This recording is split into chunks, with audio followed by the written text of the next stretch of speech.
Asaraopeta SI Sriramulu Srinivas కుటుంబానికి సహచర పోలీసులు అండగా నిలిచారు. ఏపీ తెలంగాణ పోలీస్ సంక్షేమ సంఘం 2014 బ్యాచ్కు చెందిన పలువురు ఎస్ఐలు కలిసి 25 లక్షల రూపాయల చెక్కును శ్రీనివాస్ కుటుంబానికి అందించారు. అతని 2 పిల్లల విద్యాభ్యాసానికి పూర్తిగా సహకరిస్తామని హామీ ఇచ్చారు. అసరావుపేట ఎస్ఐగా విధులు నిర్వహించిన శ్రీరాములు శ్రీనివాస్ తోటి సిబ్బంది వేధిస్తున్నారంటూ ఇటీవలే ఆత్మహత్య చేసుకున్నాడు.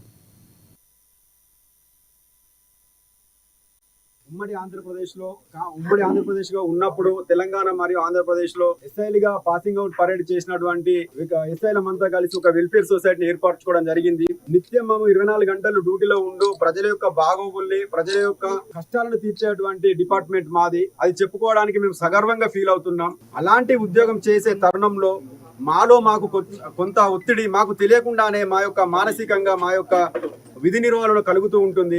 అలాంటి జరిగినప్పుడు ఇలాంటి దుర్ఘటనలు, ఇలాంటి సంఘటనలు కొన్ని మనము నిత్యం రాష్ట్రంలో చూస్తూనే ఉంటున్నాం. ఒక 8 పోలీస్ స్టేషన్లలో 8 మండలాలలో ఎస్ఐగా పనిచేసినటువంటి శ్రీరాముల సీనన్న ఏ పరిస్థితుల్లో అతనికి ఏ విధమైన నిర్ణయం తీసుకోవాలో తెలియక